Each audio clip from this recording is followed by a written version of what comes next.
다음은요, 코로나 얘기 좀 해보겠는데요. 앞서서 키워드 때 소개해드렸어요. 한국 오탓 이런 키워드였는데 두 가지 기사가 있습니다. 이와 관련해서. 첫 번째 보시죠. 중국, 한국 옷은 곧 코로나로 몰아가나. 이게 무슨 소리입니까? 왜 옷에 코로나가 있습니까? 감염 없는 의류상가의 영업정지. 오늘 한국일보에 보도돼 있는데요. 베이징 복합상가 점원 등이 확진이 됐는데 이 매장들 문을 닫겠답니다. 여기 한국 옷을 많이 파는 곳이라는데. 그리고 관영 매체가 한국산 의류와 뭐 코로나가 관련돼 있다 이렇게 얘기가 나온다고 합니다. 그리고 한국 대사관은요. 차별적 조치다 이렇게 반발하는 목소리를 냈다고 합니다. 기사 하나 더 있습니다. 보시죠. 한국산 옷 때문에 감염 근거 없는 중국 언론 보도. 한국산 옷에서 뭐 양성 반응이 나왔다. 근데 이게 한국에서 옷이 만들어서 중국으로 건너가면 뭐 배로 많이 가는데 한 2주 걸린다고 그럽니다. 이래저래 이제 소비자한테 가려면. 그럼 2주면 14일이에요. 설사 코로나 바이러스가 있다 그래도 다 없어지는 거 아닙니까? 그 기간이면? 자, 오미크론 물건에서 오래 생존하지만 2주쯤 지나면 살아남지 못한다. 제로 코로나 정책 탓에 굉장히 중국이 지금 민감함을 보인다. 이상일 전. 네. 어떻게든 코로나는 중국과 관련 없다. 이걸 자꾸 강조하는 겁니까 지금? 그런 측면이 있지만 정말 어이없는 일입니다. 중국이란 나라가 예. 얼마나 비과학적인지 이런 측면에서 또 비판을 초래할 수 있겠다 이런 생각이 들고 우리 외교부는 이 문제와 관련해서 좀 보다 강력한 그 대사관이 일단 반발을 한 해야 것을 됩니다. 냈어요. 외교부 차원에서 대응이 필요하고요. 중국은 아마 지금 확진자가 계속 늘어나는 예. 상황인 것 같고 뭐 우리 한국도 지금 확진자가 많이 늘어난 상황이니까 중국이 소위 말해서 민심의 동요도 생길 수 있고 중국 당국에 대한 소위 중국 뭐 국민들의 예. 불만이 생길 수 있고 이거를 소위 말해서 화살을 한국에 돌리려는 의도도 충분히 있다 생각합니다. 옷에서 묻어서 코로나 예. 바이러스가 중국으로 들어간다. 그건 정말 상상하기 어이없죠? 네. 쉽지 않은데요, 이거는. 그렇습니다. 그래서 예. 우리 지금 문재인 정부가 예. 임기 얼마 남지 않았지만 이 문제와 관련해서 예. 제대로 중국에 따질 건 따져라.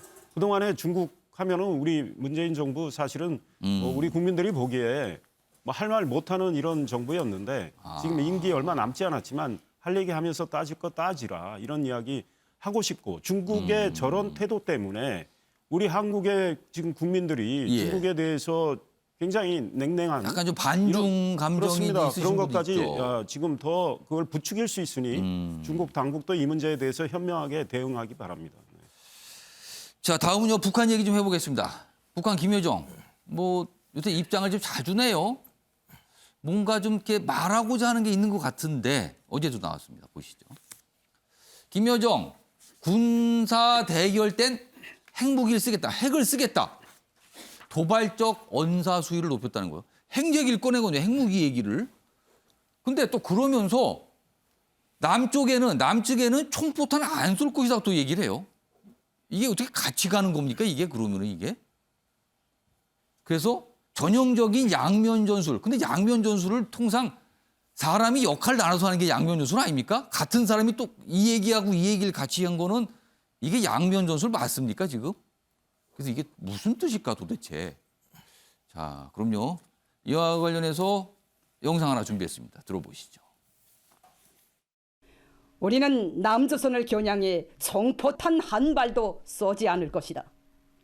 우리 무력의 상대로 보지 않기 때문이다. 남조선이 우리와 군사적 대결을 선택하는 상황이 온다면 부득이 우리의 핵전투 무력은 자기의 임무를 수행해야 하게 될 것이다. 남조선군은 괴멸, 전멸에 가까운 참담한 운명을 감수해야 할 것이다. 김종욱 교수님. 네. 같이 가기 어려운 두 가지 설명이 같이 나왔거든요. 이거를 어떻게 좀 이해해야 됩니까? 일단 저는 김여정 발언에 대해서 과민 반응하지 않았으면 좋겠어요. 우리가 과민 반응하라고 좀 얘기하는 거거든요. 지금 내가 볼 때는 좀 그래서 반응 좀 보여라 이 뜻입니까 지금? 그러니까 계속 그 대남이나 대미 메시지를 보내는 자체 같은 경우는 예. 그 반응도를 좀 확인하려고 하는 측면들이 분명히 있는 것이고요. 핵심은 뭐냐면 북한 같은 경우는 일관되게 핵능력 고도화를 얘기했습니다. 예. 그러니까 일관되게 지금 핵능력 고도화를 하고 있는 거예요. 예. 핵능력 고도화 과정에서 국제 정세나 남북 관계를 고려해서 하나하나를 배치하는 상황인 거고요. 본인들 입장은 그런 거죠. 핵 보유국으로 인정받겠다는 거예요. 궁극적으로는.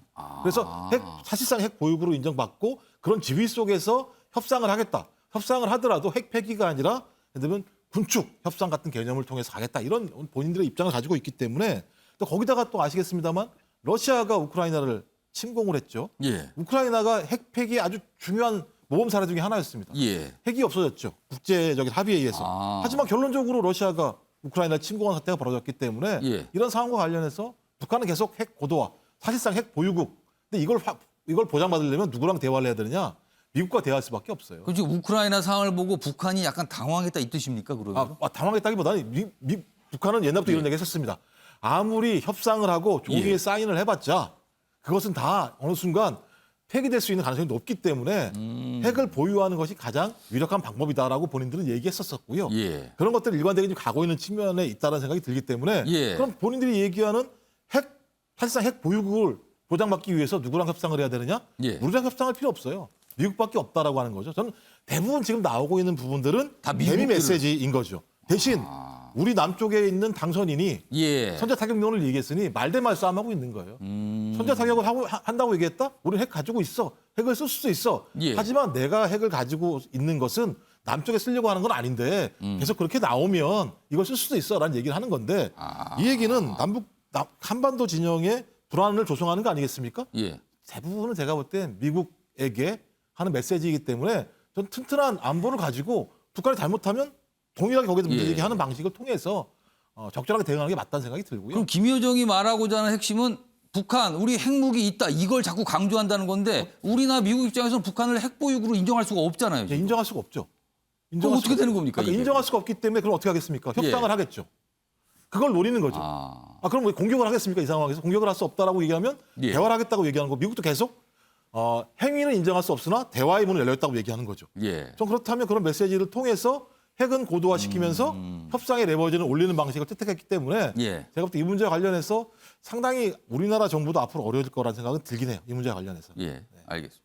여기 보시면 뭐 핵무력 사용 공언한 건 처음인데 향후에 또 7차 핵실험을 하는 거 아니냐 이런 걱정을 지금 우리는 하고 있는 거죠. 하여튼 전개된 사항이 뭔가 있을지 좀 기다려보도록 하겠습니다. 자, 아침의 매일경제 오늘은 여기서 마무리하겠습니다. 시청해 주신 여러분 고맙습니다.